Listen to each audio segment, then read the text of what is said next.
It's a brilliant, brilliant event, and you'll come away with lots of new ideas and a better understanding of this incredible exponential world. You get to speak to the smartest people like you trying to figure this out, but also the people on stage. They're the experts. So we get all of that, all in one place, in Singapore. What more can you ask?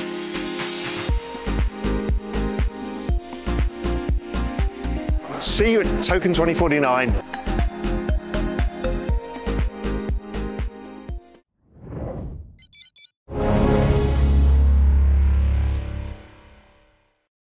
Welcome to Real Vision. I'm Ash Bennington. Harry, my old friend, welcome back. It's a pleasure. Thank you, Ash.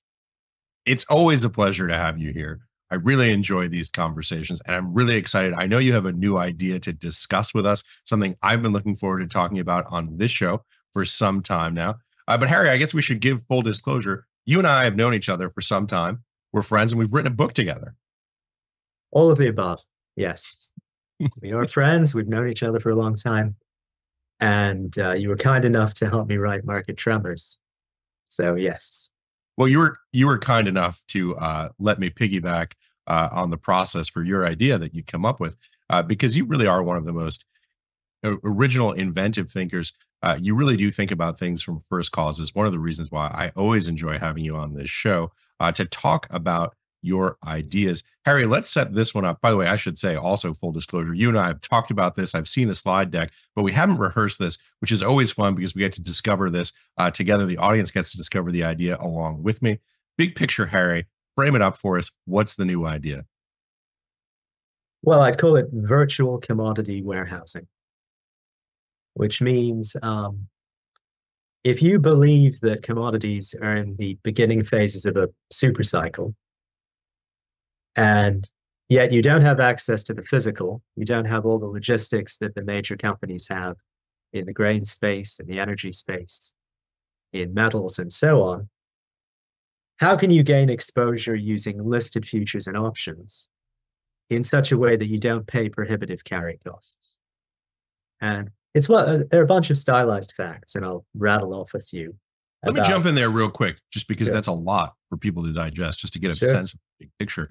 The point that you just made there is such an important one, this idea of without incurring excessive carry costs. That really is the trick and the magic behind most of what you do, is not just finding a way to express the idea, but expressing the idea in a way that isn't overwhelming in terms of cost, so that you don't bleed the potential gains that you have on the trade in the future. Yep, that's correct. So if I were a farmer and I grew corn, I'm going to make up some numbers here. It might cost me 30 to 40 cents per bushel to store the corn in the farm. And it might cost me about 10 cents to take it to the local elevator via a truck. That includes fuel, labor costs, and so on. However, if corn is at $3 on average historically, let's say since the 80s, it would cost me about $1 to buy and roll the front month 5 times a year. And so my break even, if I wanted to buy corn when it's cheap, let's say at $3 a bushel, is $4 or over 30% above the price. So even though it seems attractive, given that many commodities, especially in the agricultural markets, are cheap now, it can be very expensive to express a long-term view by buying and rolling futures. And that's the problem that I'm trying to solve. Yeah, very well said. And by the way, implication is that it's actually cheaper to store the physical corn than to pay the financial carry. Yes, absolutely. And, farmers have a real option. They can keep the corn in the bin, or they can sell it on. And they have advisors and they have their own experience, which leads them to try and take profits along the way. So as prices go up, they can either sell their inventory or go into the futures markets and sell forward in order to convert their more speculative position in physical to a more carry-based one. Well, that's financial innovation for you. It costs you more to store corn on paper than it does in reality, to actually physically take it to an elevator. Can do, yeah. Yeah.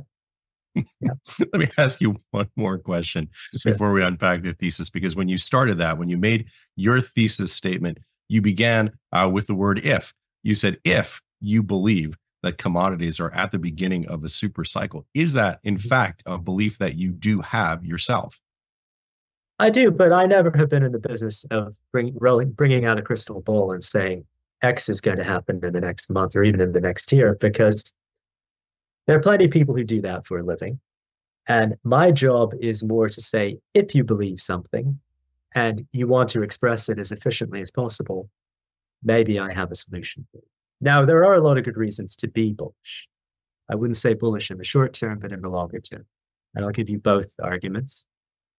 The long-term argument has to do with geopolitics, for one thing, deglobalization, an increased emphasis on food security, energy security, the potential dangers of remilitarization globally, which require lots of metals and energies, the green revolution, which requires rewiring large swathes of the electric grid, which takes a lot of copper and so on, electric cars, again, which require a lot of copper, all sorts of things that require the sorts of things that really exist in the physical world, not shares, not derivatives, but real physical things. And with all the demographic changes, with people rising to the middle class in Asia, notably China and India, their food habits are changing. So that is putting pressure on many commodities that have been depressed for quite some time. You want to unfuck your shit? This is live. Yeah, that's being recorded. Hey, listen, if you want to unfuck your future, then come and join us in the Real Vision community. Incredible platform, amazing content, some of the smartest people in the world, and amazing tools. And guess what? It'll cost you nothing. Come to realvision.com. I'll see you there, and let's help you unfuck your future. We could throw in the large amounts of liquidity that have flooded the global financial system that often find themselves in resulting in inflationary forces. Now, that may have been suppressed for a long time, but since 2022, things have changed a bit. And, that money, which does lead to headline inflation, often trickles back into the commodities markets. And I can go into that too, if you like. So the back of the envelope, lots of reasons to be bullish here, though you don't take a formal position on that yourself. But the important point, the takeaway for our listeners and our viewers to understand is that if you are bullish, you've constructed this solution as a novel mechanism to express that view in markets. Yeah, all true. And, I never thought I'd come on sounding like Warren Buffett, but I will. Because in commodities, I've found that the biggest margin of safety is when you buy something cheap. So if I buy corn at $3 a bushel instead of $6, I would argue that my margin of safety is far greater. And that's true statistically, as well as from a common sense approach. So statistically, it's true because if you look at the skewness or the tendency for big surprises, most of the surprises are to the upside when something is cheap, whether it's oats, corn, natural gas, you can go down the list. Whereas when the price rises, as we saw notably in the cocoa markets recently, the risk becomes more two-sided. You have big up moves and big down moves. So if cocoa is trading at a 10-year historical low or close to that, all the risk is to the upside, or most of it. Whereas if cocoa's rallied 200, 300, 400%, now if you get into the market, you're facing a lot of downside risk as well as upside. So my view is that if you want to get into the commodity markets, especially certain markets now which are depressed, the risk reward is hugely in your favor if and only if you can manage the carrying costs. Well, that makes perfect sense. I hope so. I mean, my goal in this is not to necessarily ride stuff that is already expensive to the moon, although I'm not looking to take profits quickly. It's more to get in early where the risk is in my favor or in the client's favor, and to just manage control the timing risk in the position so that even if we're a bit early, the client won't bleed too much along the way.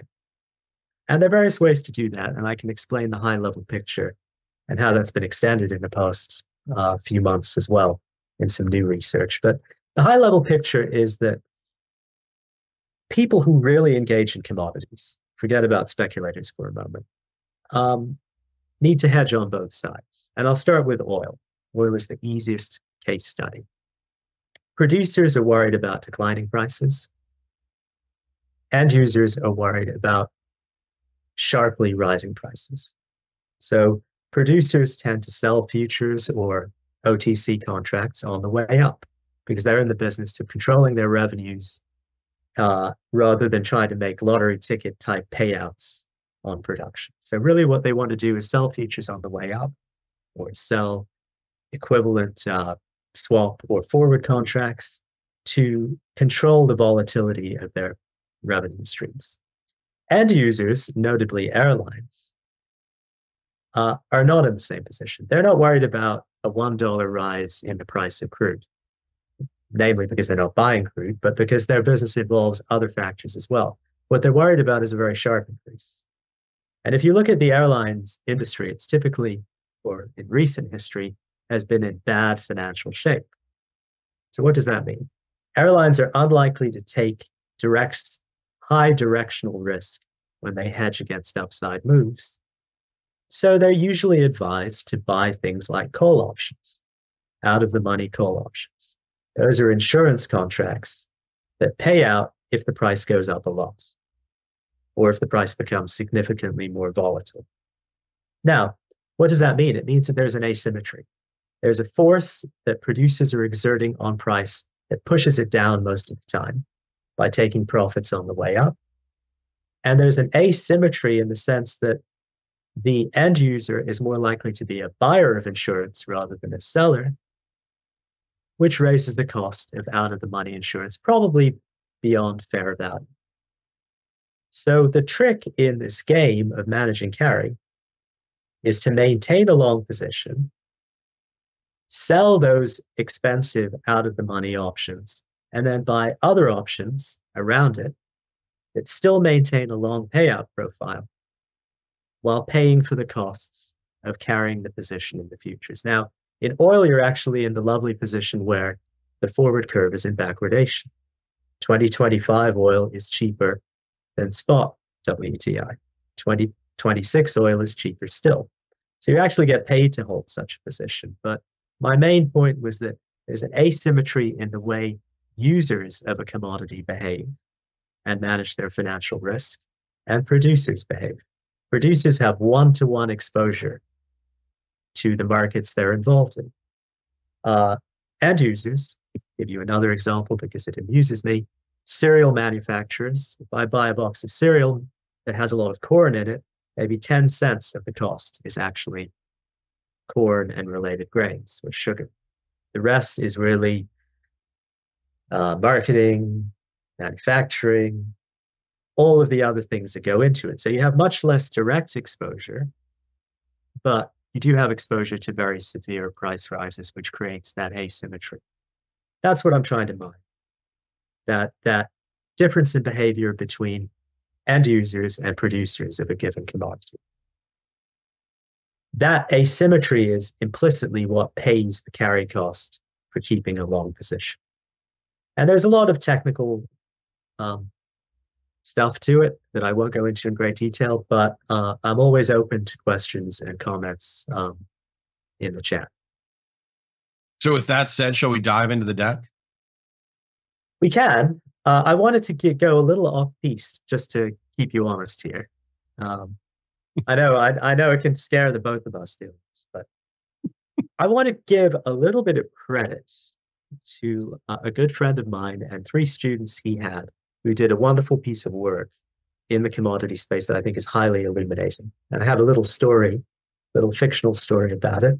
And please stop me as I go through it. But the professor's name is Stefan Storm. He is a math professor at Worcester Polytechnic Institute in Massachusetts.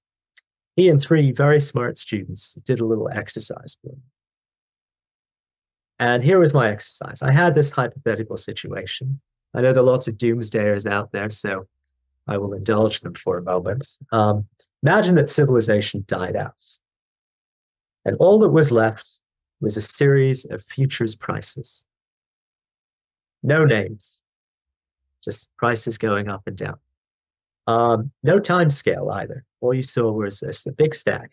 Now, could a machine reasonably distinguish between corn and natural gas, or copper and wheat, or something like that? In other words, is there some ground truth in the same way that if you gave a machine a stack of images of cats, the machines are pretty good at identifying cats, even if they're in the shade, bigger or smaller, with a different angle or so on. Could they do the same thing with time series? And it turns out that they could. And using some fancy methods that I will talk about in another lecture somewhere else, they were able with 90% accuracy to distinguish between storable and non-storable commodity prices, purely based on the price series, no labels. And so there is some characteristic movement in different markets. And that lends itself to the storage strategy that I apply across various markets. So metals are highly storable, gold particularly, grains less so, oil even less so, and things like natural gas and power or electricity are non-storable. The beauty of this is that we've developed strategies that cover even the non-storable case, which is a lot to unpack, but I'm happy to go into that too as you prod me on this. So does your friend's research represent or demonstrate a continuum along a sort of storability axis so that you can see different price behavior depending upon its degree of storability correlates with the factors that they've discovered? Absolutely. And you actually see that in the options markets. That's the cool thing. This isn't just a pie in the sky or a fanciful exercise. In other words, the story that I gave you about oil, which is a storable commodity, where the producer has a bunch of real options to either keep oil in the tanker or in the ground or take it out. For non-storable commodities, that isn't true. So there's a very high premium paid for hedging in those markets, far beyond what you see in the copper markets, which are relatively tame, or the gold markets. And that requires a different set of warehousing strategies to satisfy. And again, I can go into that in more detail, but I just wanted to give the audience the idea that these markets are not all one, but the same techniques apply given the level of storability of the underlying asset. Where metals are the most storable, followed by, as I said, grains and softs, followed by energies that require a huge amount of volume, natural gas, which requires more volume still, and effectively cannot be shipped in its gas form, and electricity, where the current has to be flowing at the point where it's required. And you can almost, as someone who's interested in commodities in the audience, you can almost back this out intuitively. It's great that we did it scientifically, but from the idea that if you can't store something, then the amount of supply the risk of a major price shock is far higher than if you can store it. Right. Because you can always bring that extra inventory to market. If you cannot store it, a slight demand imbalance can cause a huge movement in price. And you see that in prices. Natural gas is much wilder than copper is, or than aluminium is, or something like that. Electricity is wilder still. And being able to give clients exposure to all of those things using option strategies plus an awareness of positioning risk, I think is a powerful concept. Really interesting stuff, Harry. I hope so. Yeah. I'm happy to rabbit on about this endlessly, but maybe we could go to a few slides in the deck just to bring things down to earth a bit. And I think it's always helpful for people to be able to visually see it as well.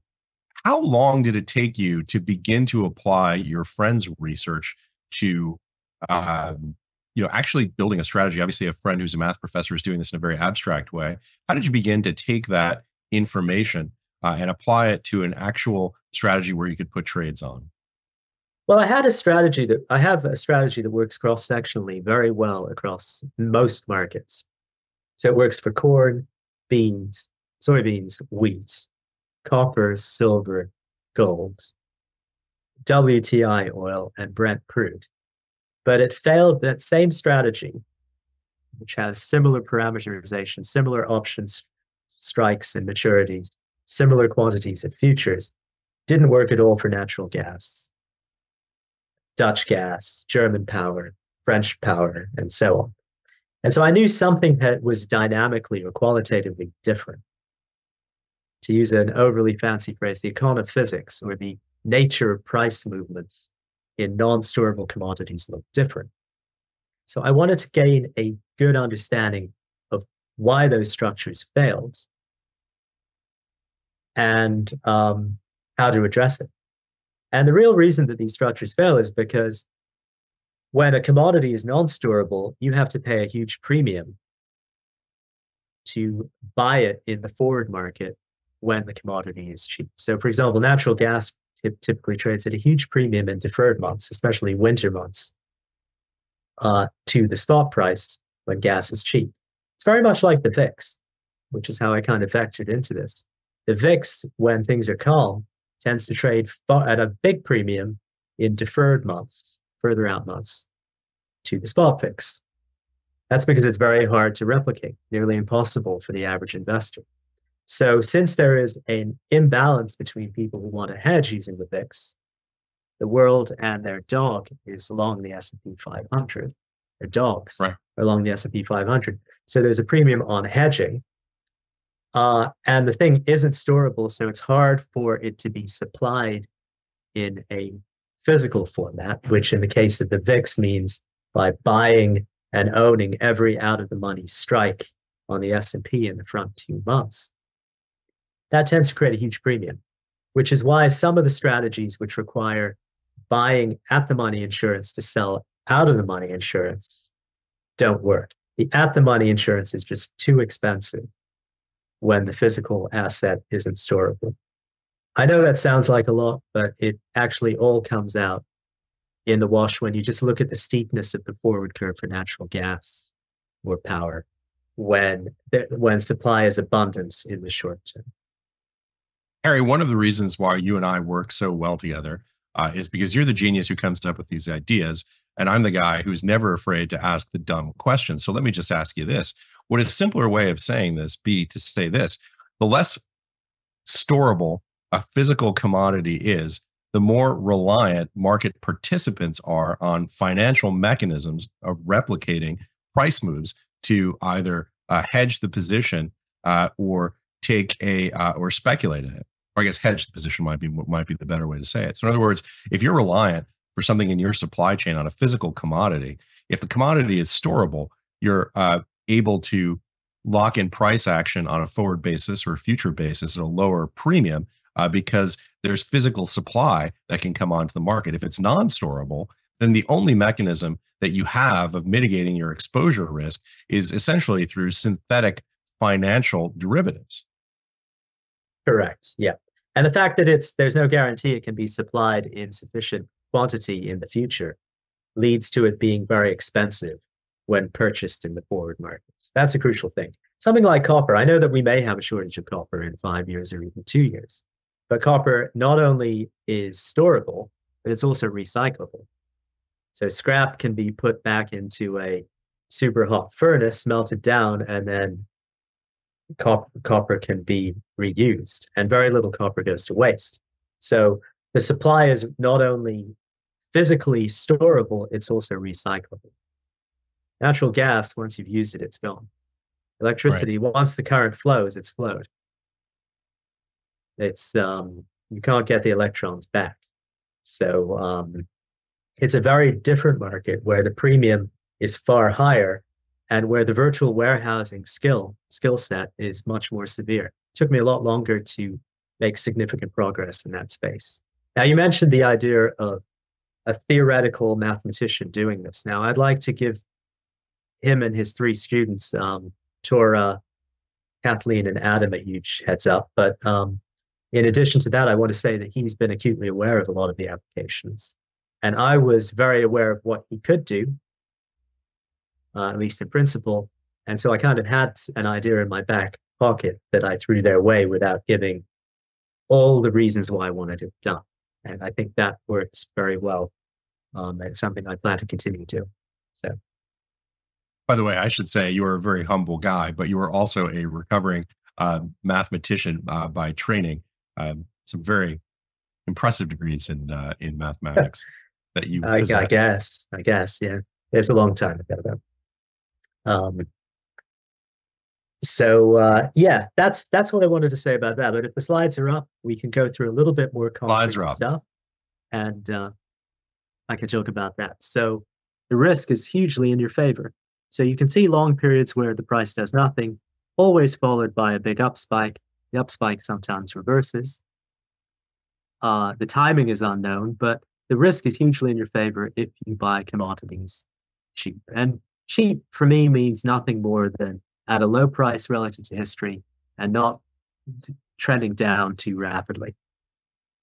You don't want to catch a falling knife in these markets. So that's the first chart. We can go to the second one, which kind of compares that to the futures market.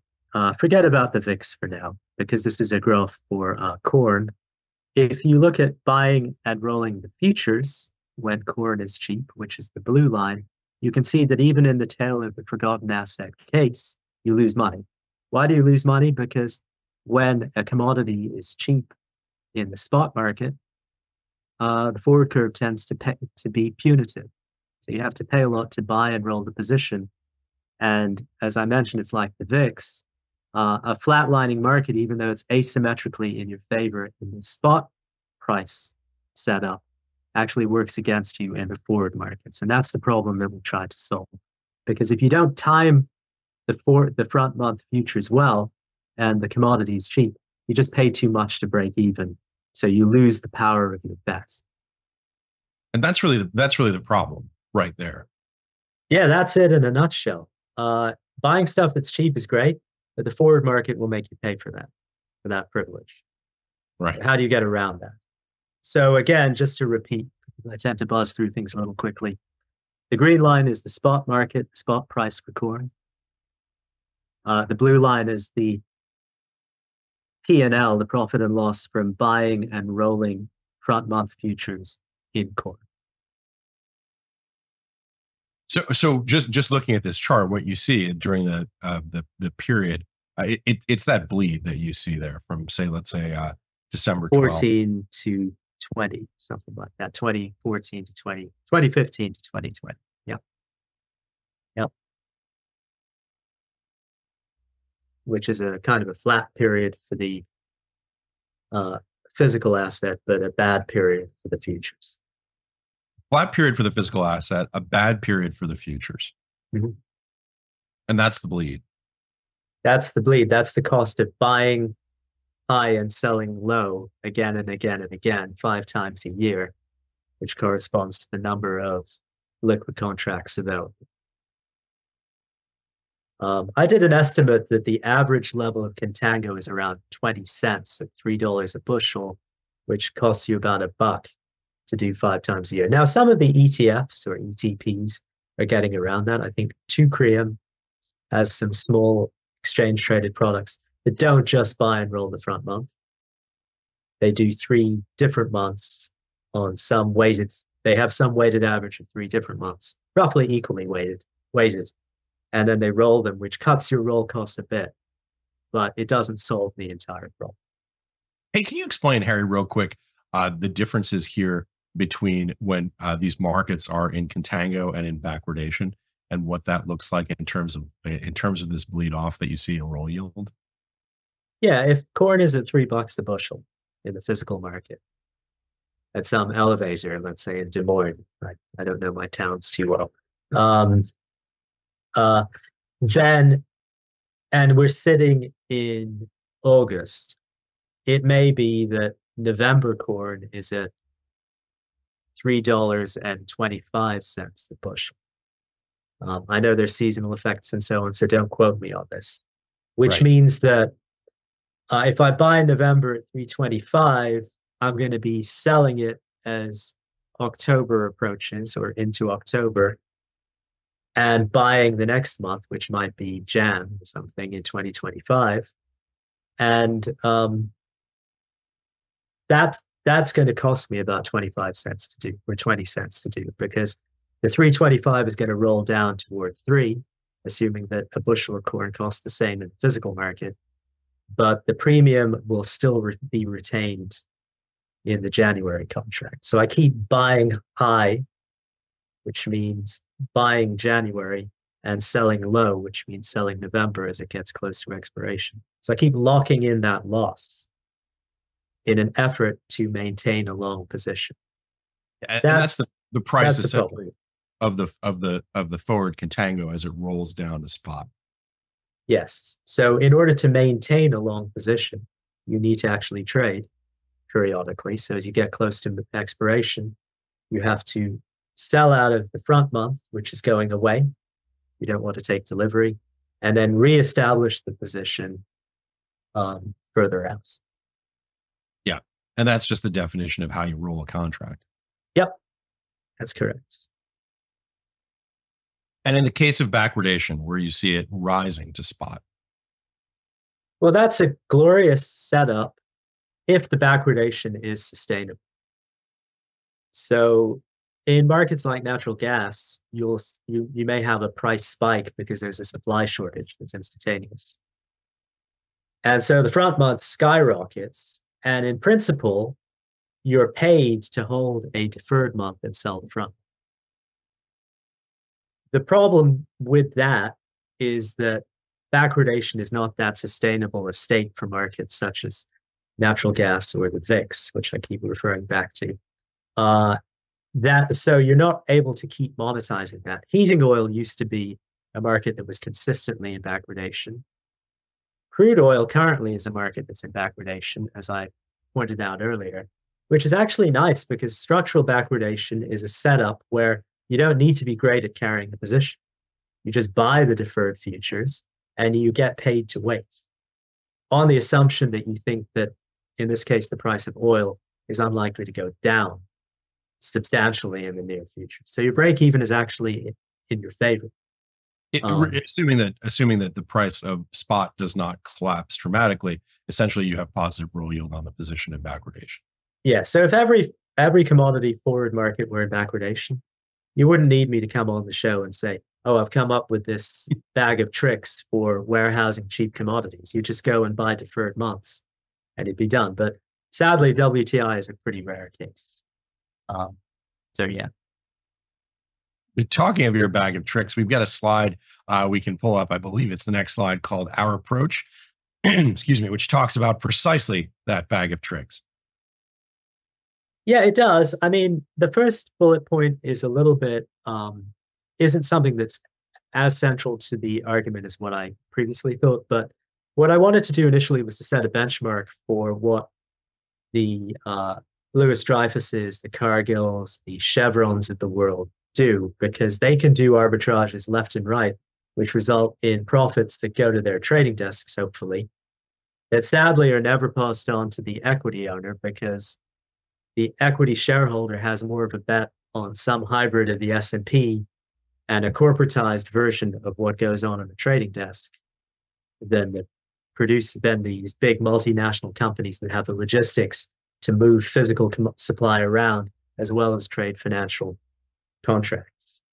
But having said all of that, my point is that I thought a good benchmark would be to say, how much does it cost for the real producer to exercise the storage option, which is wait or sell now, versus what I could achieve in the futures markets? And I think, at least in the base case, ignoring some of the fancier techniques that they have in terms of logistics, we can do quite well.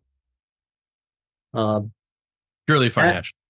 Yes, purely financial and purely listed. Again, this is not a sales pitch, but I think there are lots of interesting ideas baked in this concept. So, yes. Well, the way that the math worked, or at least the engineering worked, was we tried to do what I did in the second leg down, which was to test various combinations of option structures, standard option structures, in the markets that we trade, find consistent patterns, and then try to explain why those patterns were there, why there were structural mispricings.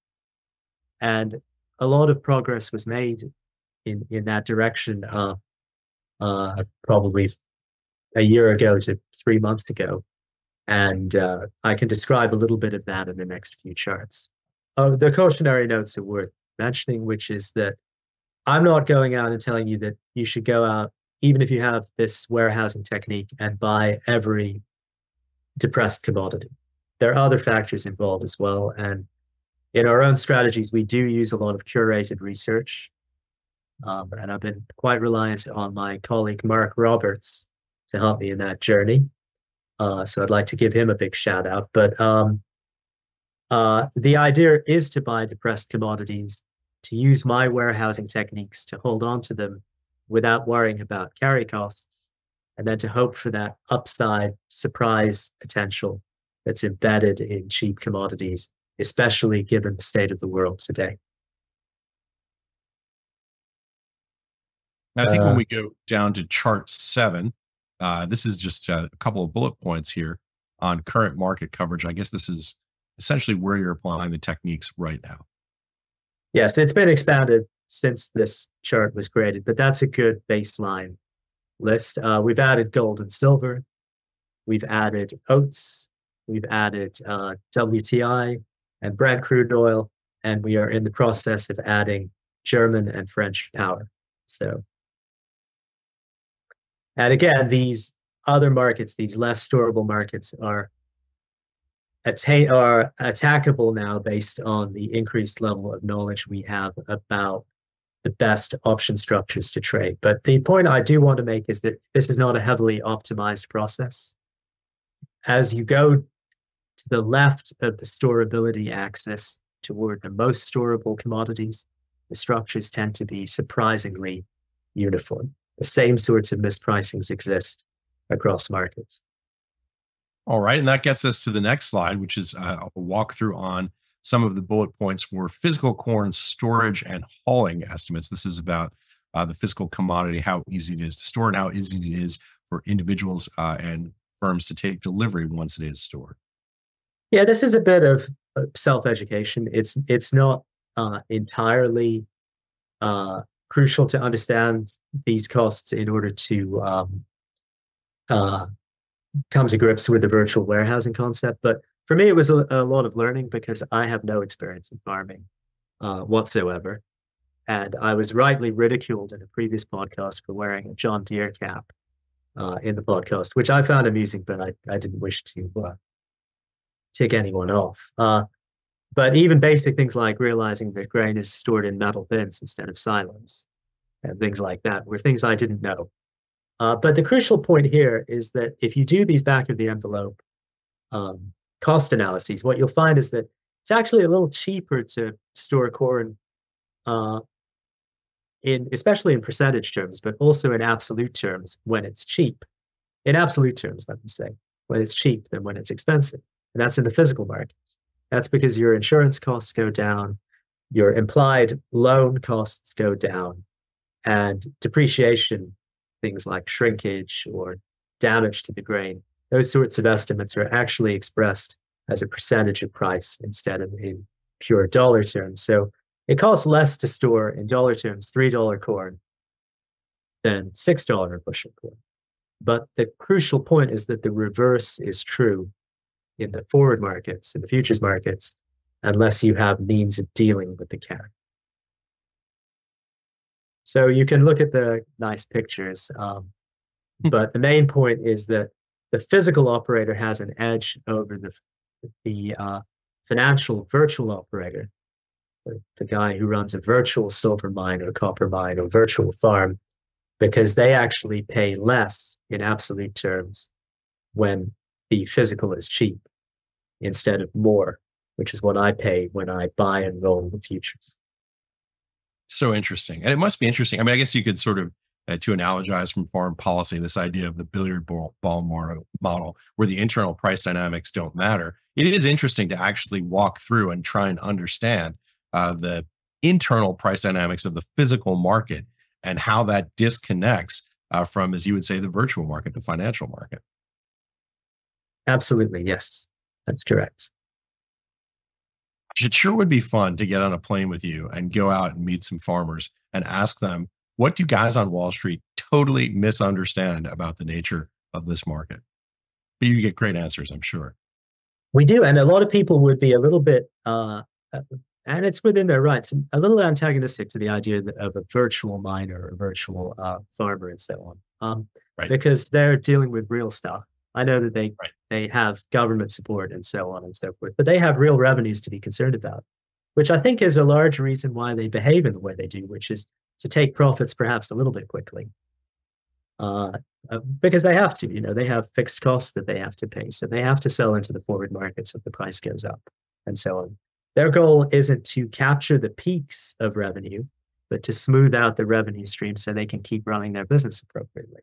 Right. Their goal is never to get blown out on the downside. Right. I mean, that's really, it's live to fight another day, not literally lose the farm.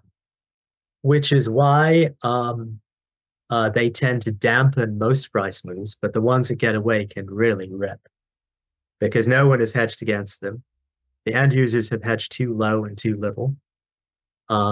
And, the feedback loops and the contagion effects that occur based on the interaction between speculators, namely trend followers, and people who have to bail out of the market for whatever reason, namely end users who need to hedge, can cause the occasional outsized positive surprises that seem to defy all reason for a physical asset.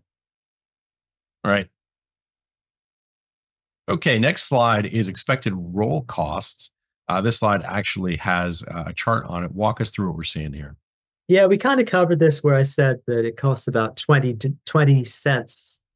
How the average contango is about 20 cents between the second and front month for $3 a bushel corn. If you look at the x-axis, 300 cents is $3 a bushel corn. If I plug that into the regression equation, forget the math for a moment, but it's about, but don't get fussed by the math. It would give you something like 5% of $3, which is 15 cents, plus 35 cents, which is 20 cents, is the average contango for $3 a bushel corn over the period from 2000 to 2023. All right, Harry, explain the axes here. So you got price on the X, what's on the Y? This is the differential between the second month futures and front month futures in cents. So when you roll, you're going to have to roll by selling the front, by buying the back. So if it's a 20-cent differential, you're paying 20 cents to keep your long position going when corn is cheap. Wait, if the Y is in cents, that means as a percentage, that's going to decline dramatically as the x-axis increases, right? But it's flat. Well, it's noisy, but you can see that there's a large clump of dots at 600 cents, right below the y-axis. That gives you that downward sloping dependence. It's much less stable as the price goes up. And there are a bunch of reasons for that. One is seasonality, but also just the noisiness of price moves, which where you lose a little bit. But the crucial point is on the left side where you see a more solid clump with less noise. Right. You're paying a lot. But if you might go ahead. Sorry. No, I was just going to say if you drop out the outliers, the clump at the top slopes down only slightly. That's unusual, isn't it? Explain what we're seeing there. I'm not prepared for this question, but what I will say, in some politically fashioned way, I'll say that if you think in percentage terms, even if that line were flat, you're paying a lot more to buy and roll for a fixed dollar investment, notional investment, at $3 a bushel than at 6. I agree that there's a lot of noise there. Yes. All right. And the next slide is about the futures term structure seasonality. Yeah, there were a couple of things that we found out when we studied futures using kind of an interest rate focused approach. So in rates, I'm sure people do this in the ag markets too, but it was news to us. In the rates markets, people talk about level, slope, and convexity. So level is just where the 10-year note yield is. Slope is maybe the differential between the 10-year and the 3-month yield, or the 10-year and the 2-year yield, whatever your fancy benchmark is. And convexity is something like the short end plus the long end minus 2 times something in the middle. So it's how humpy is the yield curve. In other words, how much does the slope vary at the short end versus further out?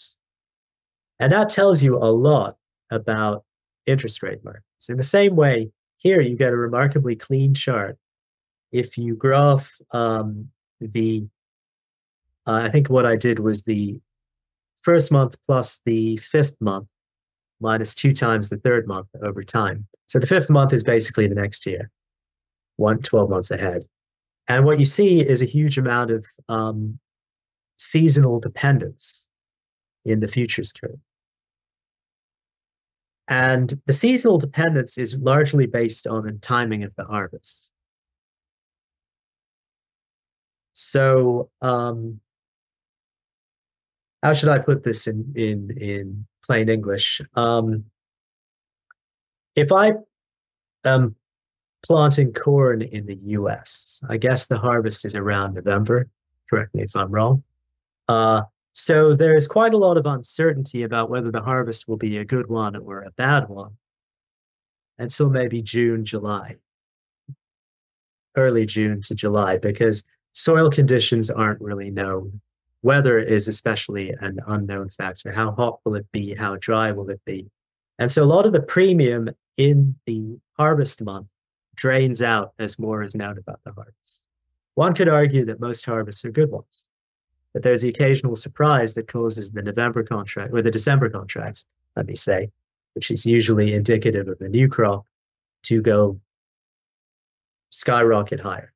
So you're basically playing a risk premium game that is embedded in the forward curve as the months go by, which shows that there's a surprising amount of structure in the ag markets that can be mined.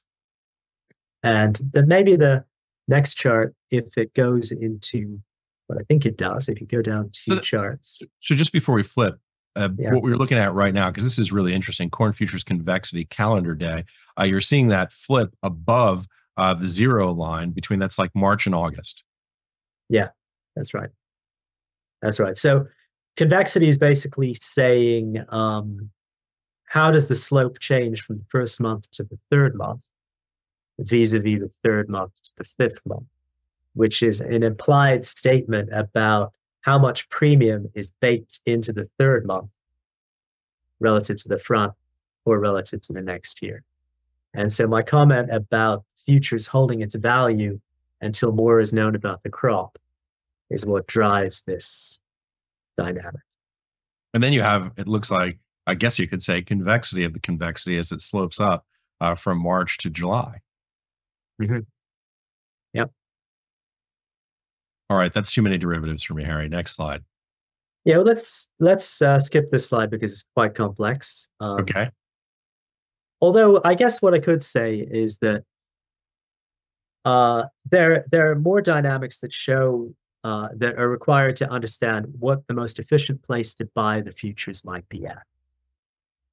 And let me try and explain that. So if I'm sitting and looking only at US corn, and I know that the market is more complex than that because there's corn, significant amount of corn is now grown in Brazil that's cheaply transportable to places like China, whether it's as feed or just as a raw material for various uses. But assuming that there were only there were only US corn, sorry. The thing to keep in mind is that supply is likely to be highest just after the harvest. And it's likely to be lower in the following summer because there's no new corn that is being harvested. All the supply is sitting in a bin or in an elevator somewhere. And so the supply is more constrained some months before harvest, especially before the harvest is known. And so what you get is slower decay in the old harvest, which is the July contract for the following year, or for the year following a given year's harvest, than in the new contract, where supply is expected to be more abundant. Why do I say this, and why should the listener care about this? Well, because that already gives you a mechanism for reducing your cost of carry. If you always were to focus on the July contract in the following year instead of the new harvest contract, you're likely to pay lower carry costs because you're taking into account the idea that supply will be more constrained with an unknown future harvest in the July old crop contract. So that's not something that we necessarily do in an idiosyncratic way. It's built into the overall modeling, but it's a way to give the listener or the viewer an indication as to how you can cut the costs of carrying positions when you have a bullish view in a given market. That's the real takeaway. That's not the way that we actually model things per se, but it's a way to understand why there may be various devices you can use to cut the costs of holding on to a position or virtually warehousing a corn farm or corn production operation by selecting futures in a superior way to just buying the front off and rolling it. Okay, so on the next slide, we talk a little bit about structural imbalances in futures. Walk us through, this is the difference between the longs and the shorts. Walk us through what we're looking at here and why it's significant to the thesis. Now, as others have pointed out, the categories in the commitment of traders reports are a little bit fuzzy. And some producer hedging that occurs, so some farmer hedging, isn't listed in the hedging category, in the commercial hedging category. So the various, let me take a quick step back and say that the CFTC, Commodity Futures Trading Corporation, produces a commitment of traders report periodically. I think it's once a week, where they categorize the open interest according to real commercial hedgers, whether they're producers or end users, speculators, swap dealers, and I think there's one other category, which somehow has slipped my mind, but let's just focus on producers for now. If you view the producer or the commercial hedging category literally, what you see in the chart is what you see are two stylized facts. One is that short open interest among commercial hedgers in the futures markets almost invariably outweighs long open interest, which suggests that the hedging is taking place by producers who are directly exposed one-to-one on a revenue basis or an earnings basis to the price of corn. The other thing you'll see is that short interest tends to increase as prices go up. Prices are in the yellow line. What that means is that producers or farmers are doing what they are instructed to do or what they see most fit to do in terms of controlling the volatility of their revenue stream, which is that they sell futures on the way up. They take profits. They try and achieve a better average price using the forward markets as a tool than they would if they just dumped everything at harvest or played a waiting game where they were perma bulls on the crop that they just took out of the ground until there was an oversupply in their bin and the next harvest was imminent.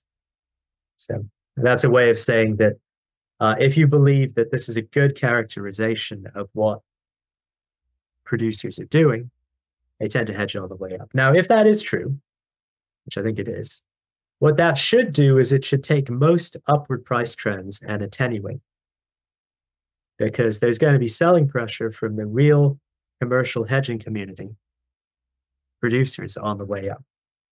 And so my belief there is that that results in more modest sized rallies in the underlying, at least in the corn markets. This tends to be true for other grains too, but let's focus on corn for a moment. That does not say anything about the right tail, because what you will see as well is that in a few of the peaks, such as in early 08, and again, I'm not a corn historian, you can see that hedging activity peaked before the price in yellow peaked in its maximum spike. So what that means is that hedging is done in a disciplined way until the producers basically hedge the entire crop.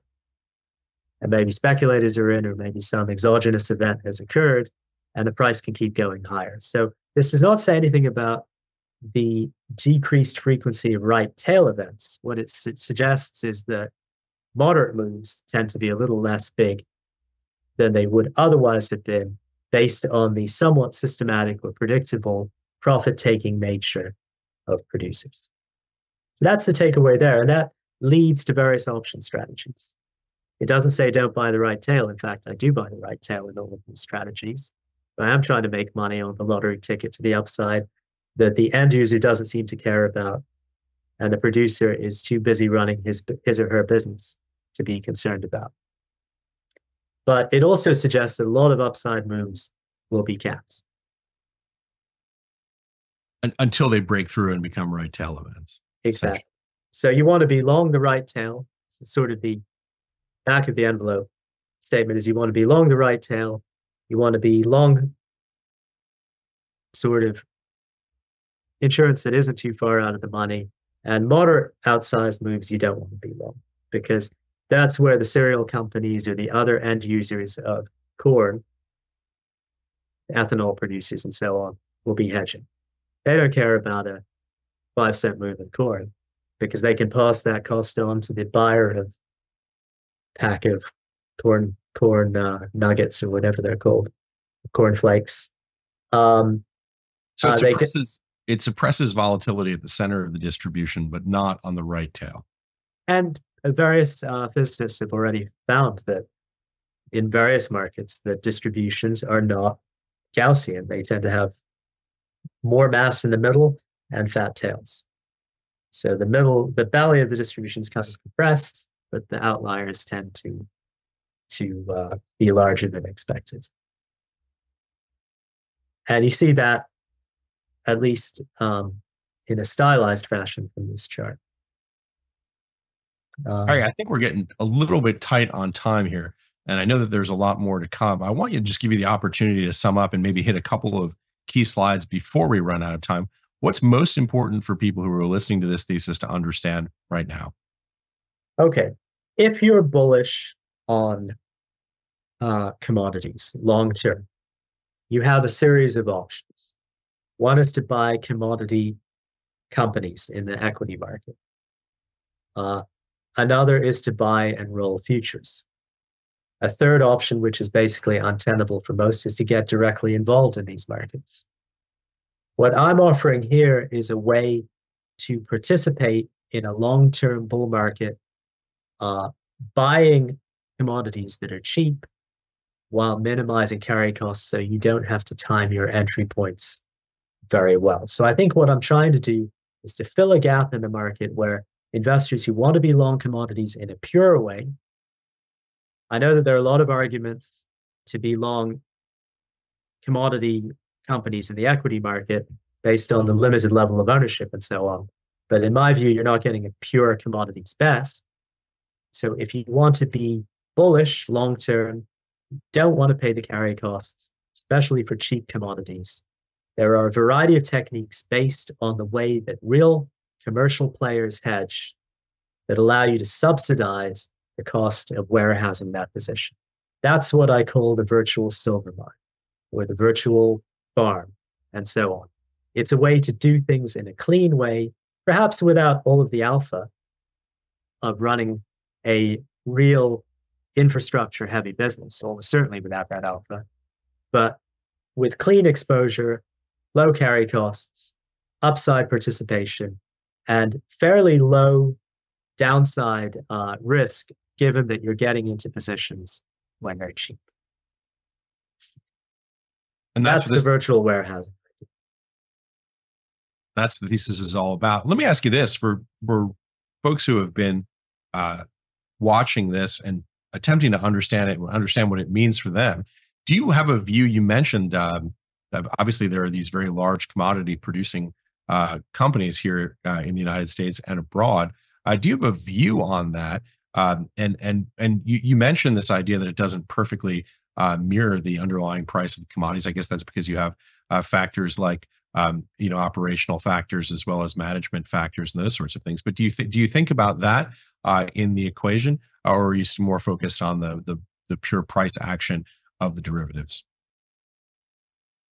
I don't focus, for the purposes of this discussion, I'm not saying anything about the corporations that are heavily involved in these businesses. And it's partly for the reason that I mentioned, which is that, any company in the S&P 500 is being driven to some degree by the index. Even though the index is composed of the components, the index tends to drive the components as well in some kind of backward, sort of tail wagging the dog fashion. Right. So I just believe that even though there is a lot of space for commodity companies to increase as a percentage of the S&P or whatever index you tend to look at, they're still at the mercy of what the index does and what the global carry trade does and what the global risk-on trade does. Things like grains, although other markets are different, are remarkably uncorrelated to that sort of thing. Other markets do have a higher correlation, such as copper or oil, and they're involved in this kind of very complicated feedback loop where even with inflation, oil might be a small component of the CPI, maybe 5%, but it explains quite a bit of variability in CPI, a disproportionate amount. And in addition, if people are worried about inflation and inflation goes up, that can feed back into the price of commodities as well as people make adjustments as to what the input costs for production will be. And so even those people who are worried about inflation as kind of an abstraction should be concerned about the price action of commodities over time. Very interesting. Harry, as we come to the conclusion of this conversation, final thoughts, key takeaways that you'd like to leave our listeners and our viewers with. Well, think about commodities. I know that there have been lots of arguments over the years that they don't go up at the same rate as things like U.S. equities do, but I think it is a very good time to be thinking about commodities, to be investing in the ones that are cheap, and perhaps to be hanging out and waiting for those who are bearish on the risk asset setup for a material sell-off in risky assets, which will trigger really, I don't want to oversell it, but bargain basement type prices for economic growth sensitive commodities. And that's exactly what we're looking for. We're looking to be around and active at the time when these things are really depressed, the more economically sensitive ones are, so that we can participate with low carry costs. And the engineering part is the part that I can talk about in great detail. And I feel it's a very fruitful area for investors to think about going forward, especially if they believe equities are expensive and they believe that inflation will be relatively sticky and that the cleanest expression of inflation is those inputs that actually drive the rising costs of goods and services. So I think I'll leave it at that. And certainly, Harry, to put a cap on it, there are many who believe precisely that. We've talked to many here on Real Vision. Great conversation. Say again? I'm sure you have. That's why I'm letting them give the speech, and I can just hang out for the ride. So, yeah. And speak to the engineering, which is really where the genius of this type of thinking is. Harry, thanks so much for joining us. It's always a pleasure. Thank you, sir. Thanks for watching. Thanks for listening. Have a great afternoon, everybody. It's a brilliant, brilliant event, and you'll come away with lots of new ideas and a better understanding of this incredible exponential world. You get to speak to the smartest people like you trying to figure this out, but also the people on stage. They're the experts. So we get all of that, all in one place, in Singapore. What more can you ask?